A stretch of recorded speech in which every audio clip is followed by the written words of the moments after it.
Okay, and welcome to episode 11. Yes, indeed.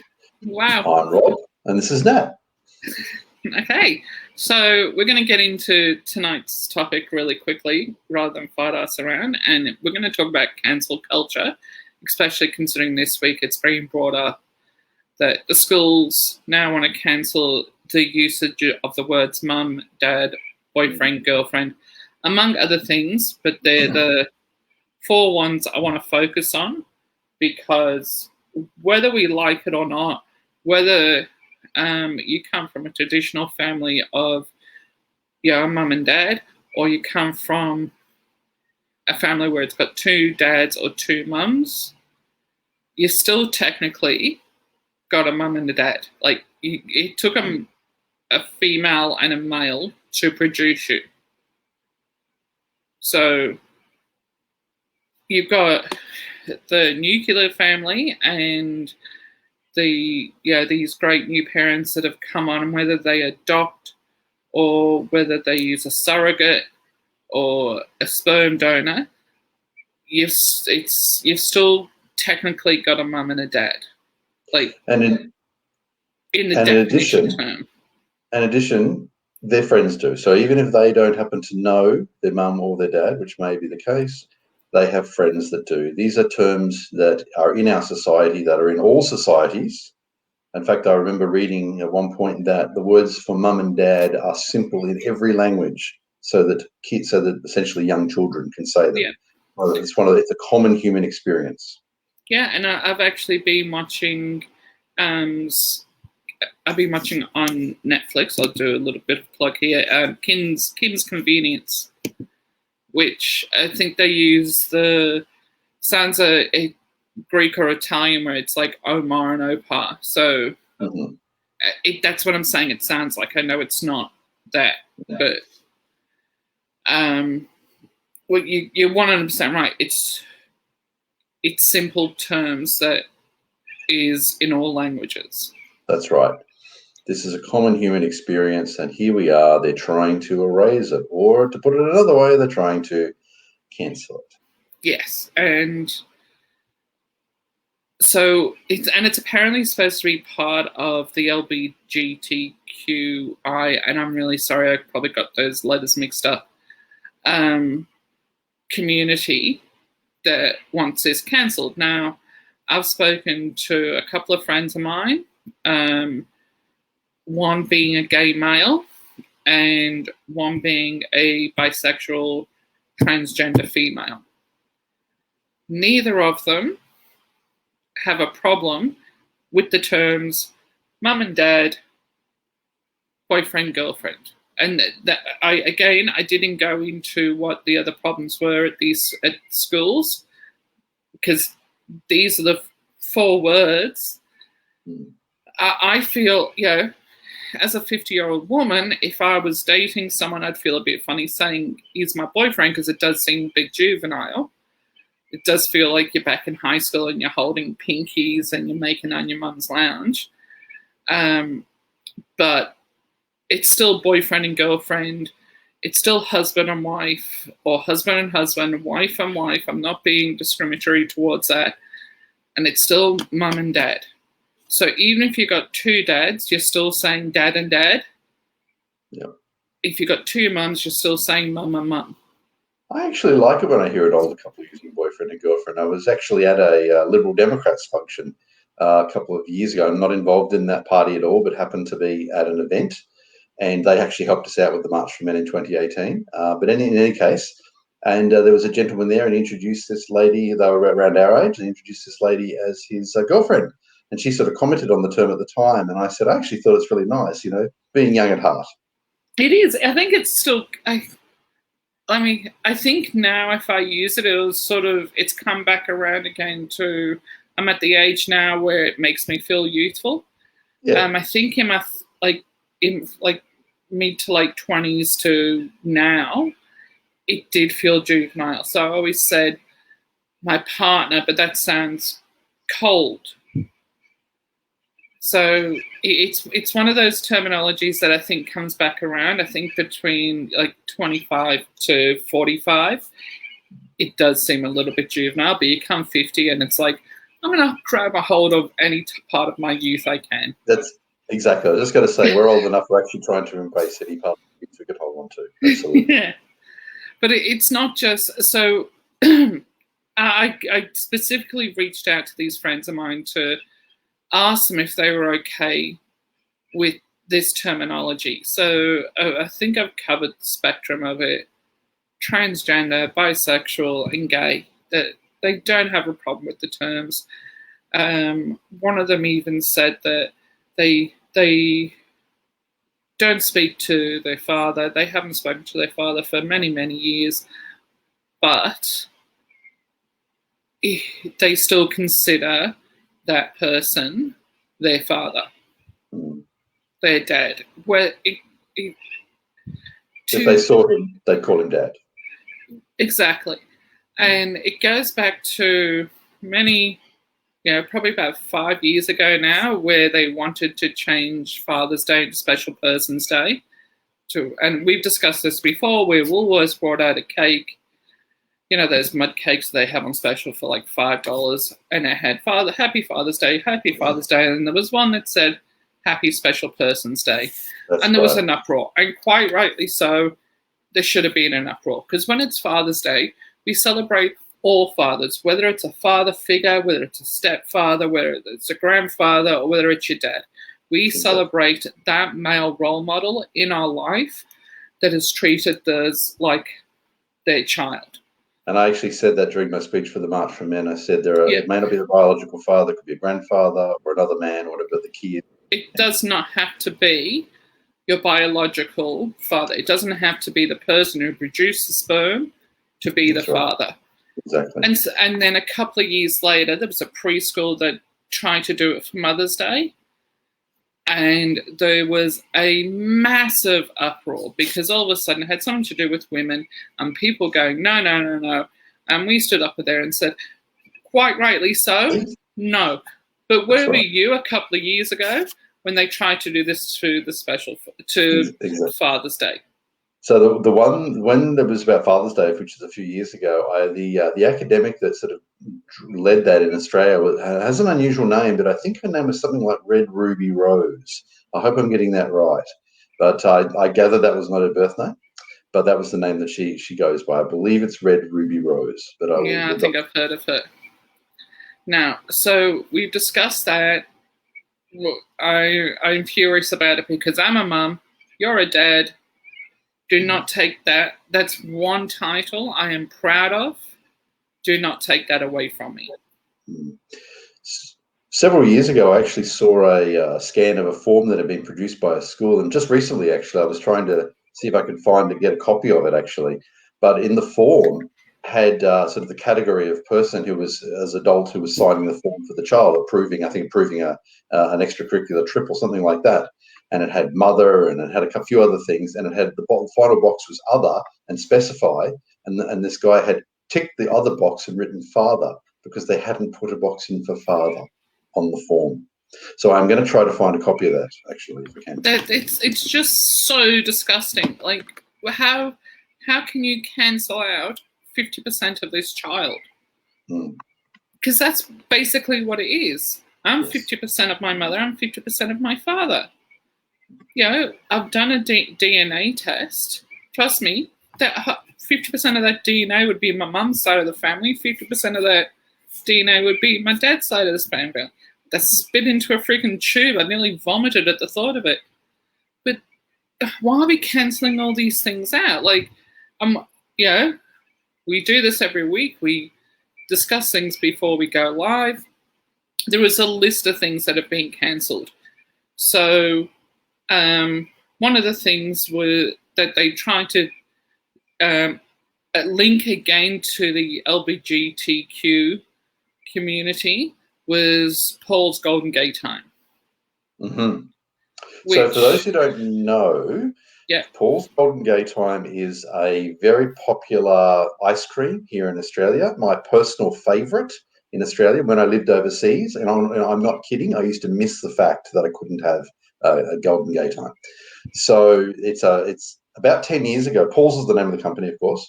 about 10 years ago, I believe Paul's actually surveyed the Australian population about the name or whether it should be changed. There was overwhelming support for the retention of the name. But of course, that was 10 years ago.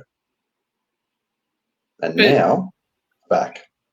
the LGBTQ community don't have a problem with it because the origin of the name has got nothing to do with being gay, lesbian, bisexual, etc.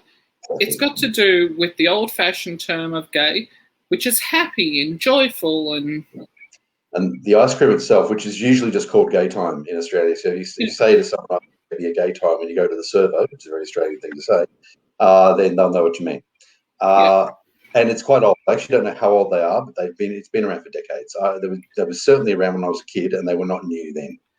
I came to Australia in 1978, back in the good old days.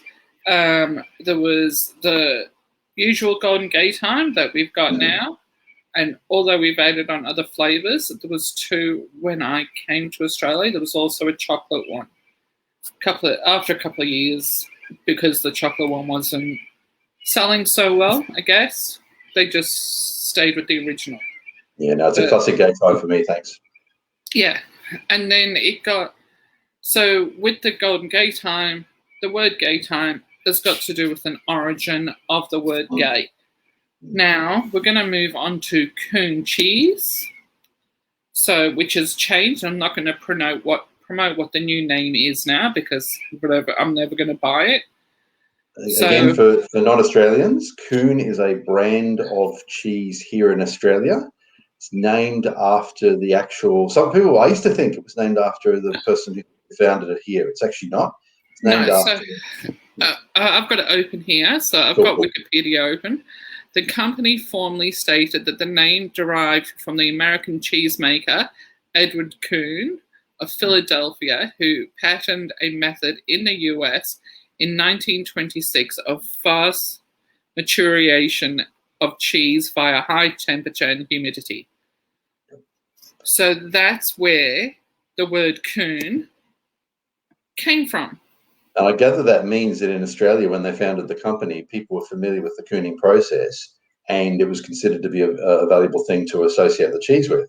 I mean, most people have forgotten about it now, but that must have been the case when it was originally founded. Yeah, and I know everybody part of the LGBTQ community use the word gay, so it's not a slang term unless you use it as one. Like, unless you're actually verbally violent about using the words, not 99.99% of the time, it's describing someone's sexual orientation. I understand the word coon as far as the modern history of that goes when it comes to our Indigenous people is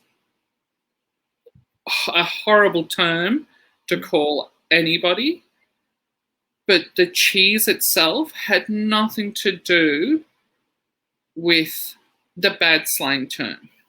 I'd also like to add too, I think in Australia, although it is recognised, it's not actually a very common term.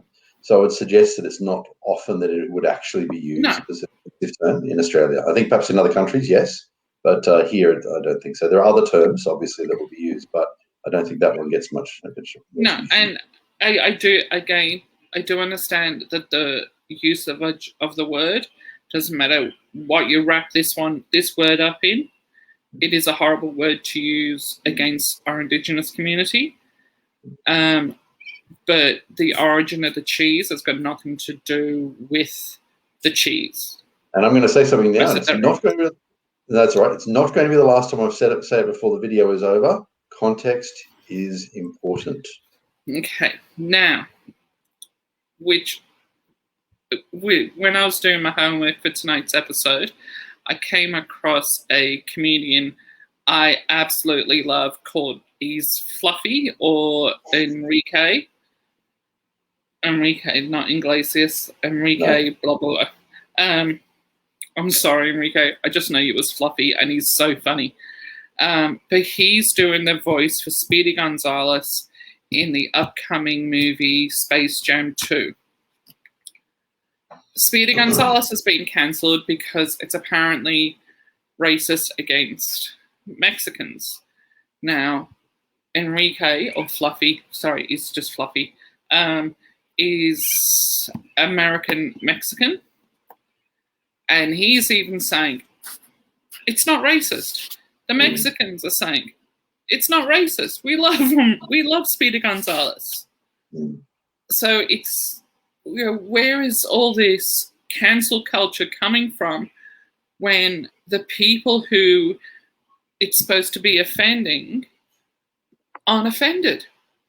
So I think this is something a lot of people are noticing. I'm actually seeing the mainstream media even report on this and essentially admitting that the people who are out there saying this sort of thing aren't actually the people who you would think maybe would be the target of a particular term, and they're essentially speaking for others. They're presuming to be able to speak for whether it's the gay community or whether it's Mexicans or whatever it happens to be. So yeah, well, I stumbled across Speedy Gonzales because we not everybody has heard, but they're trying to cancel Pepe Le Pew for because of the sexual harassment towards a skunk and a cat. He's always chasing the cat and harassing the cat.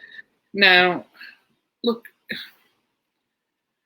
I know in reality it's like teaching kids that this is okay, but kids still know the difference between a cartoon and reality. And also, too, in a lot of those cartoons, actually, what they were they're actually kind of representing that as negative behaviour. I mean, he was not the hero of the story. No. And he would often have bad things happen to him in those cartoons because it was pretty obvious that he was harassing the cat and annoying her. But is this going to go down? We'll stick on this Warner Brothers cartoon characters. So you had Daffy Duck, you had Sylvester, and you had Porky Pig, who all had some type of speech impediment. Yep. Are we going to cancel them because people with speech impediments might get offended by it? Like, it just doesn't make sense. That's right. In fact, you know what? I'm going to call it. We'll see that. I hadn't thought of that one before. Well done, Nat. I think we're going to call it. Within 5 years, we'll see it. Well, I was thinking of all these cartoons that I've watched as a kid, and I loved as a kid. You had Bugs Bunny dressing up as a girl all the time, and are we going to bring back the transgender community and say that's offensive? It's not offensive. Like, kids know the difference. They'll get there. But so again, doing what I did, I came across an American comedian. Actually, I'll say a South African comedian, Trevor Noah, who now resides in America, whose mother is Black South African and his father's white Swiss. And in one of his comedy routines, he is talking about his mother saying, I want a man, and the father comes into it and she goes, I found a man and he likes chocolate like all Swiss do. I could have it wrong, but that was basically the joke of it. During the interview, the woman who was, and I mean disgusting part of it, was one of the worst interviews I've ever seen, because she would never let the guy she'd never get Trevor Noah to get a word out without interrupting him. She said, don't you see where that's offensive? Because she was an English interviewer. One of our comedians, Lenny Henry, said that he looks back on one of his jokes, and Lenny Henry's Black. Funnily enough, he was in a movie once where he had to go undercover running away from the mob, and he went whiteface. He disguised himself as a white male, and in one of his comedy routines, he's saying, "Oh, it's getting so hot up here, I'm sweating chocolate." And she couldn't see the difference between Trevor Noah saying the joke about all Swiss love chocolate, and Lenny Henry's comment of sweating chocolate. Like, one's a joke on the Swiss loving chocolate, and one's a joke on the black person sweating chocolate. Trevor Noah quite smartly said, "I see everybody as chocolate. My mother's dark chocolate, and milk chocolate, my dad's white chocolate." Nice. So he twisted it around on her, but she still kept on interrupting her. Now, because of this narrative of them trying to say that his comedy routine, when he's actually, as a South African himself, he's using himself and his heritage as the butt of the joke, made me think of another comedian called Joe Coy, whose father is a white American, and he was in the military, and his mother's Filipino. Now, I've seen all these guys, and Joe Coy is one of my favorites. I laugh so hard I actually snort when I watch him, because I sound like Muttley the dog. I can't catch a breath. He's that funny. But he mimics his mum in that Filipino accent most of his shows. You know, I'll go back to Fluffy, whose most famous stand-up comedy routine is reciting the racist basket, who's now Fluffy, as I said, is Mexican American. One of his friends is Black American, and I'm going to cut a very long story short, but it's bloody funny. He was going to play at the same city as this black comedian who he's friends with. So he decided to get a whole black racist picnic basket together. So he was getting watermelon and fried chicken, but he went into the supermarket and told them what he was doing. And the black people in the supermarket are going, "Oh, you got to chuck orange Fanta in," and all these stereotypical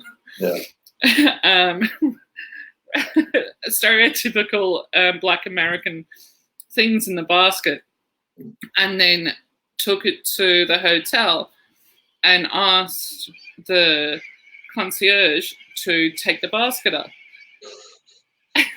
But the concierge was black. And she's going, "I'm not taking that thing up." Like, she was furious, but not knowing the joke. Yeah. Now, I cannot remember if there was something to do with on the card, had something to do with the Ku Klux Klan.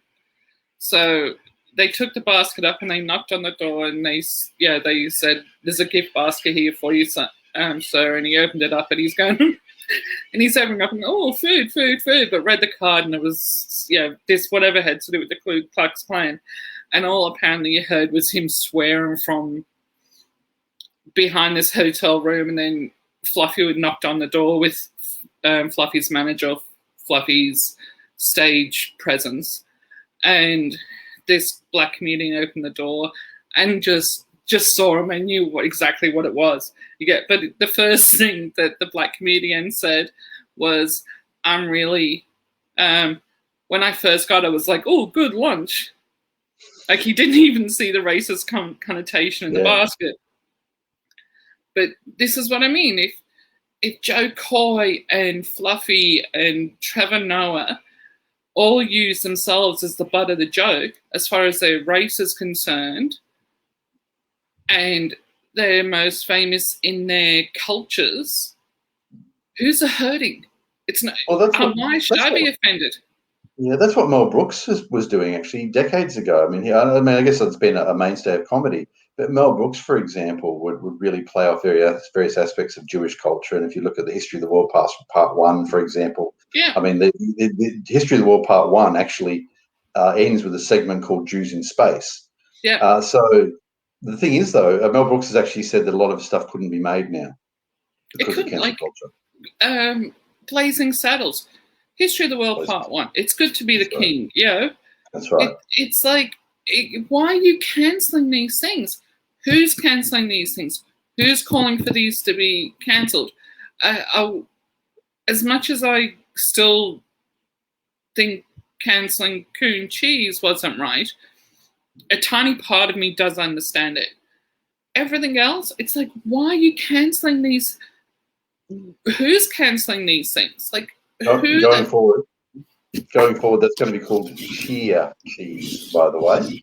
And it seems like a significant proportion of the Australian population are a bit upset with what's actually happening. We're not going to use it. It's like if they change the name of Vegemite because vegetables might get offended. Exactly. Or why does it have to be black? Or so, and who's doing it? I mean, we know it's a small group of people. They're very vocal. They go by various names. I would generally call them SJWs. I view social justice warriors, feminists, and a few other groups on a continuum. They don't all agree with each other, but they do. But there is a fairly significant overlap. Although I have to say, within feminism now, of course, is somewhat split between second and third wave. But the third wave, some people say, is a fourth wave, but third, fourth wave now, they're pretty much very much embedded in cancel culture. Whereas the second wave feminists, people like Germaine Greer, are very much opposing that now. So, which is really interesting. Really, their movement that really spawned it. yeah, like for me, and I know I've talked a lot tonight, but as I had to get all those people out and all the things that have been cancelled out or are going to be future cancelled out, is even the people back in the 70s, 80s, part of the 90s, who were the social justice warriors, they're now sitting back going, what the fuck are you doing? To a certain extent, it's like, I think it's like Frankenstein's monster. They've basically let it out and they've lost control of it. Yeah, but everybody's getting offended now. They talk about, you know, this new woke culture. I hate the freaking word. I think it's moronic. But we're all part of minority. We're all some part of a minority. If we were to go to Dubai, for example, if we were to go to India, if we were to go to China, we would be the minority. I've got naturally blonde hair. Trust me, this is artificial intelligence. Blonde joke. We're never going to be able to tell blonde jokes. Irish jokes, we're never going to be able to tell them again. And I found out recently I've got 54% Irish in me. So I'm going to be offended, you know, when that was the spitting in the tube thing. I'm going to be offended when you tell a blonde joke. I'm going to be offended when you tell an Irish joke. I'm going to be offended when you tell an old joke. I'm going to be offended when you tell a menopause joke. I'm going to be offended when you tell an Irish joke. There's my minorities. You know, I'm going to be offended when you tell a fat joke, or, you know, she wears glasses joke, or, you know, there's so many. We're all part of some type of minority. So yes. We're all part of the woke culture. So stop using social justice warriors. Stop using the term that you're all woke, because we are all woke because we're all trying to fight our minorities. So I once heard an interesting argument about identity politics, which is a concept related to social justice. So identity politics is the process of basically dividing people by coarse physical characteristics, whether it be gender or whatever it happens to be, and they're making stipulations about what they can and can't do. Of course, identity politics claims to be very inclusive, but in actual fact, it's inherently exclusive. But I heard a really interesting argument once that suggested that identity politics will keep breaking down over time and eventually devolve into individualism, because ultimately the individual is the smallest unit, essentially, of identity. It'd be interesting to see if that actually does occur. Now, it may take a long time to get there, but perhaps that's the end game for identity politics. Perhaps it'll just essentially burn itself out and end up as some form of essentially individualism. I hope so, actually, because identity politics is actually quite dangerous. Yeah, well, I think the social justice warriors are trying to create a utopia, but there's no such thing, because even as much as you and I agree on 99% of things, we still have a different version of our utopia. So, and you know what? It's okay what are you to disagree. trying to create? It's okay to disagree. Yeah. And that's one of the things that this, by the way, is a point I've always maintained. I remember arguing with people when I was a teenager about why it's okay to disagree with people, and it's not okay to get angry with someone just because they've got a different opinion. I once pointed out that to an older man who seemed surprised when I said that I said, if you really get angry at someone every time you discover they've got a different opinion, you're going to spend your entire life being angry, because there are always going to be people with different opinions. Exactly. Now, whilst you were talking, Stupid Me just looked up the comedian Fluffy. It's Gabriel Iglesias. Okay, I have actually heard of Gabriel Iglesias. Yeah. So we were aiming to go for about half an hour tonight. I'm going to make a suggestion. There are a few other points I wanted to make. Why don't we have Cancel Culture Part 2 next week? Yeah. Sounds good. Because I do think, and I think this is a double-parter, and we don't want to go too long. So, yeah, we'll do part 2 next week. Sounds good. A few extra points I want, and I don't want to have to rush through them. I think that because there's different aspects. We've talked about one aspect tonight. We can talk about other aspects tomorrow night. That's how big cancel culture is. Yep. So, Cancel Culture Part 2 next Wednesday night. Next Wednesday. All right. Okay. Thank you, Nat. Have a good night, everybody. Bye-bye. Bye.